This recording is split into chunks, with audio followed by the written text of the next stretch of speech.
Blessings BookTube. Today I have an exciting book to share with you from the DK imprint. I've long admired them. They're really beautiful visual books. They do like art books and stuff like that. And notably, I've been reading lots of, I've always been a big reader of guidebooks, and they have really nice guidebooks with really great visuals and a little more focus on the cultural life and less logistics of travel. And I found one of these new series that they're doing on different themes. So this one is the DK Book of Literature. And I wanted to show you, so it's got, I don't know how many, several hundred or a couple hundred books featured here, some with 3 pages, 2 pages, 1 page spread, and a few with shorter. And a lot of them come with these ideograms. Now, they were a little bit disappointing. They weren't as great as I had hoped they had been. They're sort of Gravity's Rainbow, or they're, some of their kennings, the pictures of the kennings. I thought could have been more creative, but they're all pretty simple. But they're nonetheless, some of them quite illuminating. So I thought I'd share a few of those with you here. So we're starting here with what you might have expected to see a lot of. Of course, they have also for these genealogies, they have one for one of the Russian classics. I think it's War and Peace. This one I like because it's for the Germinal. It's for the, the series from Émile Zola, where he has the Macart so-and-so series. And so what it's like about this is that you can see the generations, and it sort of moves art here, the Macart family, right? And here you get into the later books, so you can see sort of the generation of how the books evolved, as well as the family themselves. I've read L'Assommoir, the Rougon Marquet series. That's what it is, Rougon. I've read Germinal, of course, Betumen. So that's kind of a neat way to look at and see and understand Zola's work there, at least for that series. Excuse me. So what else would you expect to see? Maps. There's also sociograms, which is, how people relate to each other. Here's one that's attempting to solve the infamously convoluted Raymond Chandler mystery, The Big Sleep. It's got sort of not nested, but it's got parallel.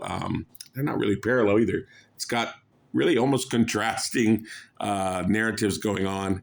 And so it's famously hard to figure out. And this ideogram, this is a sociogram, which people attempts to explain that a little bit, although I'm still lost with it, to be honest with you. Although I have my own ending that satisfies me in my own mind, but we could argue about that. That might be a fun video. Okay. And here's an attempt to look sort of a little bit at the reading order of hopscotch. This is probably a first order ideogram of the hopscotch problem. You could probably go 4 deep at least with this. So these are the kinds of things that you probably would have expected to see for this. But they do start to get a little bit more creative. Here you can see, if we start sort of in the beginning, you can see the evolution. This one I like a lot. It shows, you got your Greek vase here, and it's got the 2 fighting there, Achilles and Hector. It really shows you, and there are a lot of these kind of contrasting, there's one for Things Fall Apart with African and European, so the 2 sides kind of thing. This one I like because you can really see that it's actually really the wrong people who won. Hector is community-minded, dependable, moderate in mood, brave, bonded to family, avoids bloodshed. And whereas Achilles has a thirst for glory, he's unpredictable, indifferent to others, obsessed with honor, hot-tempered, prone to rage, right? And so you should have been Hector's. The Trojans should have won, but that's not the way it happened. So that's, I think, well illustrated there. If you never got that message out of reading the um, the Iliad, then I apologize for spoiling it for you. But there it is. Okay, what have we got? Oh, of course, we got maps. Lots of maps. There's maps of New York for Holden Caulfield. There's Bloomsbury, what's his name? Ulysses. There's the map of Dublin. Here, what I like about this one is you can really see something that I think people forget when we talk about the Greek world, the so-called Greek world, is just really how transcontinental that was. So one way to think about it is that these are all Greek speakers, and so they're not really Africans. Cleopatra's not really African. Or another way to look at it would be like, yeah, they all use Greek just the way we all use English from, Korea to Brazil now. But there's still all this diversity, right? From Africa to the islands, Italy, of course, Greece, and into Asia Minor, Anatolia, nowadays Turkey. So that's, I think, was really one of the useful maps for that if you hadn't really ever thought too much about that aspect of this one is an illustration for the Aeneid. So this are the movements of not of Ulysses, but of Aeneas, right? He starts in Troy and, of course, goes on to found Rome here at Latium, sort of an alternative founding narrative for Rome to the Wolf twins. Okay, moving on. Yes, Dante. What I love about this is, of course, you've got, hell. But yeah, how often do you get to see the paradise, the Empyrean, right? So we got Earth, the earthly paradise, and all the spheres here. The wise, warriors of faith, just rulers. Thought that was a pretty cool one. Don't see that all that often. So that was a cool one, I thought. Now we've got the Canterbury Tales. What I took away from this one was that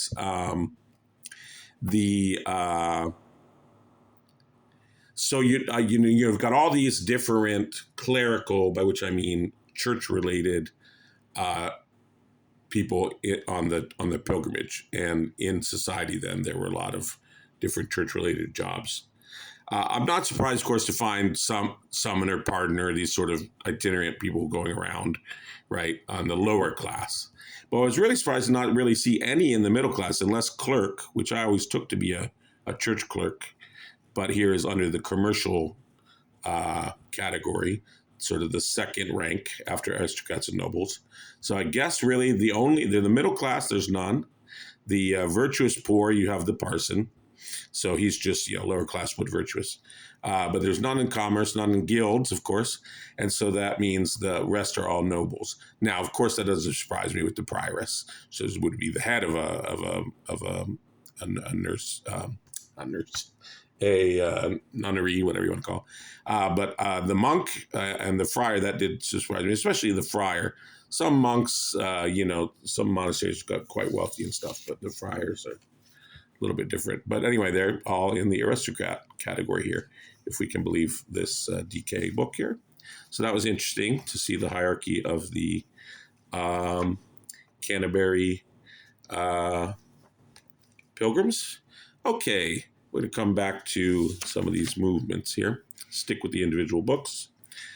This one's just to show, I thought it was an interesting point that they made here, that the letters, so of course, if you don't know Dangerous Liaisons, if you only see it from the movie, is an epistolary novel, which means it's a novel of letters, as many works of literature were in the early going, 17th century, early 18th century, very popular.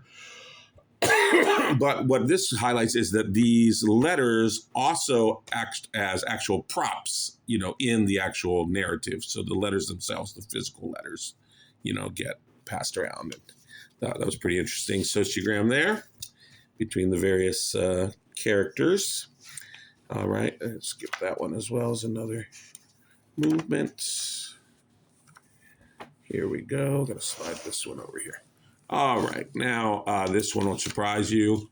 Here, of course, we got to have, can't remember what they did with, they do have a Pride and Prejudice page, but this is Jane Eyre, and it's her mirror. This is kind of interesting. Jane hears voices, whereas Bertha is considered mad. Jane's taught to repress emotions, whereas Bertha enacts her rage and passions. Jane reacts like a mad cat when locked in her room as a child. Bertha growls like some strange wild animal. Jane is imprisoned within the domestic household, and Bertha is, of course, literally imprisoned.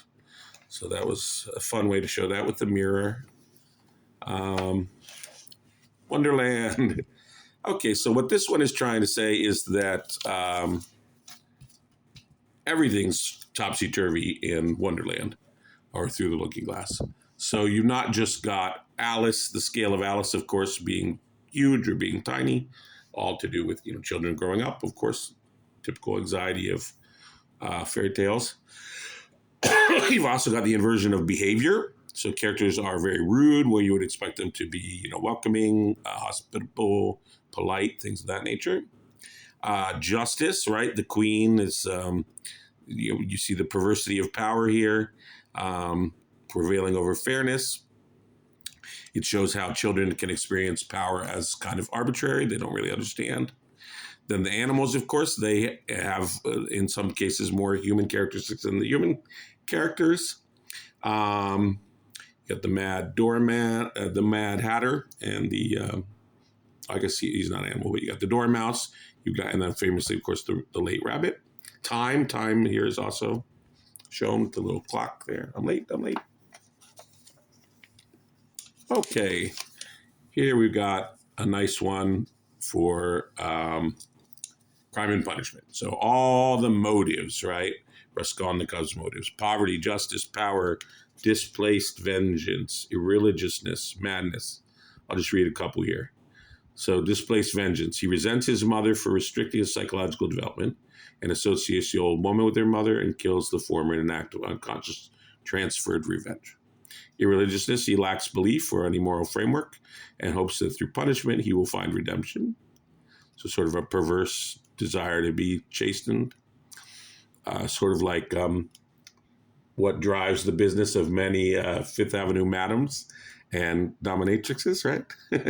or I shouldn't say, should I say Bond Street? I guess the British upper class are more famously into that, or should I say ruling class. Okay, madness here. Overburdened by his own inner tumult, he kills in order to do something to regain control over himself.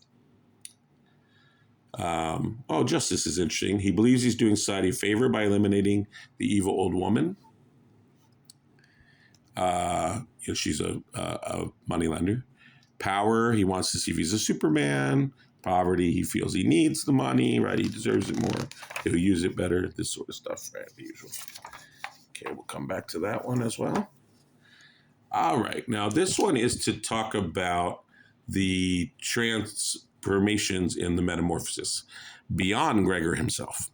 So Greta is shown growing up, so going from a girl to a woman.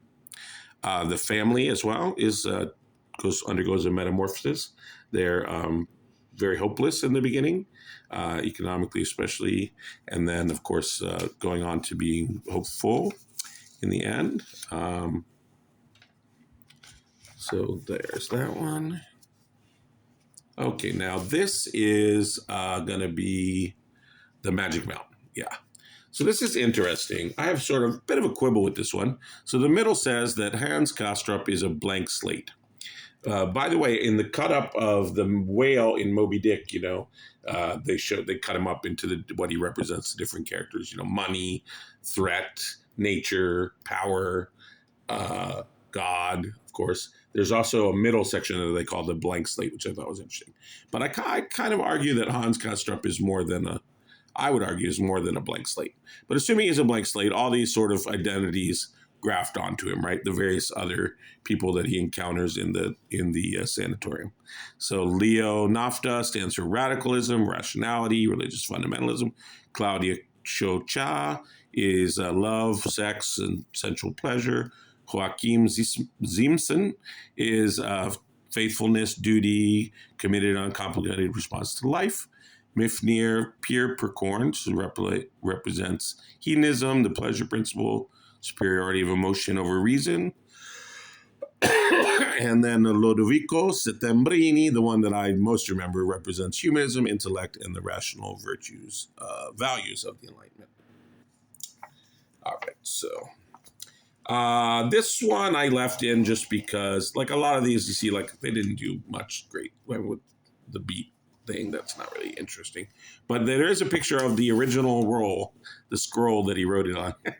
It's either really, in your mind, going to be a mark of genius, this, or sort of a sign of manic, maybe get some mental health help involved. All right. Getting into the modern era. Oops, what did I miss? Oh, I missed the Odyssey.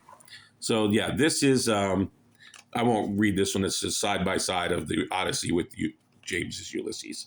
And there, like I told you, is Dublin and his travels around Dublin.